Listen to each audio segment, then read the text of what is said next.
Can you play with a paddle racket without a single hole? Professional players use the same racket that you and I can buy in a store, or is completely different? Today I'm gonna try to answer the most known paddle myths of all time. Hello to all players, I'm Pablo and I welcome you to a new 4Set. Let's start with the first question, that is, can I use a women's paddle racket? Can a woman use a male paddle racket? Well, the short answer is obvious and is yes. I can play with a women's paddle racket and in some cases I should play with it. What is the main difference between a men's and a women's paddle racket?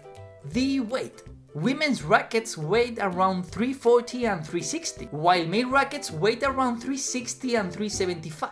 It's obvious that, for example, I'm not The Rock, so I should not play with too much weight on the racket to not affect my game and also my health. If you cannot move properly your racket, you will lose power and control and that affects your game. But how brands can make that weight difference between male and women's paddle racket? They can do many different things. Use lighter materials, add more holes to the racket, use fewer fiber layers and not adding extra weight on the grip. Think that most of the times a lighter racket can break more easier. And also, women's paddle racket usually have soft cores because those have less density and less weight than hard cores. For that reason, and taking into account again the weight, women's rackets are usually less powerful than males. But what happens when a player has a really big hand and needs to put on 5, 7 or even 9 over grips? That player should play with a women's paddle racket because of the extra weight that the overgrips will add to the racket. Remember that each overgrip weighs around 7 grams, so if you multiply 7 by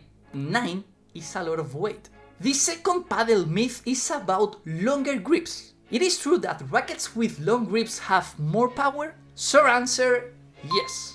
Before we understand this better, please don't forget to subscribe to the channel to reach 20k subscribers as soon as possible. I mentioned it before, but this is because of the lever effect. The higher the balance, the more powerful your shot will be in a downward trajectory.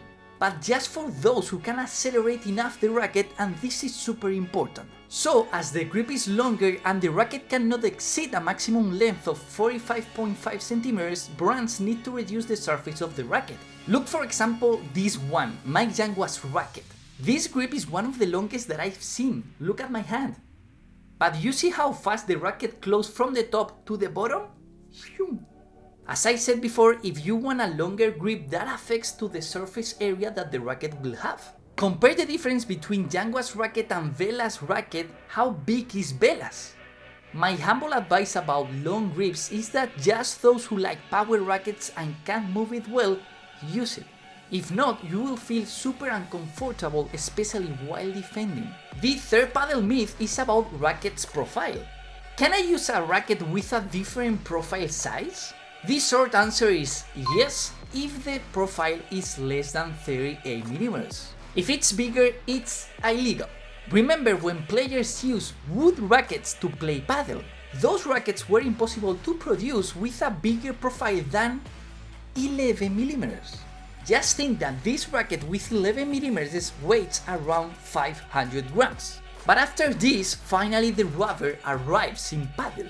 Rubber rackets increase the profile size because that didn't mean more weight until today's 38mm.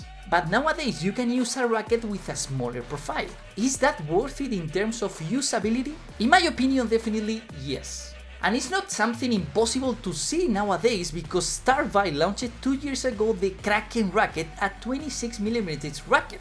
Jesus Moya, a professional player, was the one who decided to play with it. The main benefit? You gain so much agility. The main con was much vibrations and less power. Imagine how fast you will move that racket, especially in volleys. But once you need to win the point with a smash, it's not the best option. But I think in the future we are gonna see many different rackets with different profile sizes. Not every one of us needs a super powerful racket with 38mm of profile, so brands can target the new rackets to a different kind of players. Fourth paddle myth is about fibers. Is carbon fiber more powerful than glass fiber? Short answer, yes. As one picture is worth 1,000 words, see this video. Aquí tengo un instrumento, tienes una una parte de fibra de vidrio y aquí el carbono. Como puedes ver, sin esfuerzo, la fibra de vidrio se desforma, sin esfuerzo. Pero el carbono, ¿ves? Tengo que apoyar con mucho más fuerza sobre el carbono. La fibra de vidrio desarrolla lo que llamamos nosotros una potencia natural, una potencia fácil. Y la fibra de carbono es una potencia, vamos a decir, más explosiva. Si pongo tu moneda aquí el mejor ejemplo, con la misma fuerza fácil, aquí se va la moneda, con poca energía. Pero el carbono, si pongo la misma fuerza, ya se va. Pero tengo que apoyar mucho más sobre la lámina de carbono. Carbon fiber has more reactivity than glass fiber, so it can help you more in high intensity shots. But if you don't push carbon fiber to the limit, probably glass fiber can add more speed to your shot thanks to the ball output. I'm sorry to tell you this, but probably your carbon fiber racket is not 100% carbon fiber. 99% of the rackets on the market have between 3 and 4 layers of fiber. From those 3-4 layers, generally just one is carbon fiber. If all the layers were carbon fiber, the racket would be so much hard for us. And that is the key, us, amateur players. Because many professional players use 100% carbon fiber rackets. I have tested some of them and believe me that are hard as fuck. Actually, fifth paddle myth is about this. Do pro players always use a customized paddle racket? Short answer is no.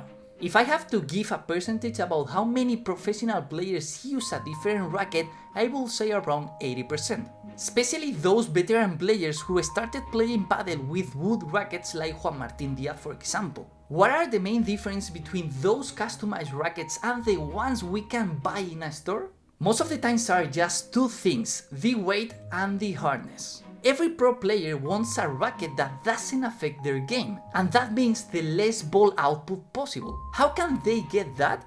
Increasing the hardness. Keep in mind that they train 2 hours of paddle every day, plus the training matches, plus the official matches. So it's obvious they have a physical condition better than us, so they can move a heavy racket without getting injured. And of course, they don't care if one racket breaks because they use in average between 15 to 30 rackets per year. Why so many? Not just because they break some of them, but because the rubber loses some reactivity. Brands that always make different rackets for their professional players are Bull Paddle, for example. Paquito, Chingoto, Tello, all of them use a completely different rackets than the one that we can buy in a store. But can you play with a racket without a single hole? Let's go with the last paddle myth of today. And the short answer is no. The paddle rules from the International Paddle Federation says that the racket needs to be holed. It doesn't say a specific number of holes, but needs to be holed, and that means at least one hole. This is something that Dropshot, the brand, took into consideration some years ago to produce the Cyclope, whatever it's called, the first racket with one hole. The racket was so difficult to move that didn't have any kind of success. But the idea was there, so why not in the future we can see something similar? Write in the comments the next paddle myths you want me to analyze in the next video. Thanks for watching it and see you in the next one. Ciao!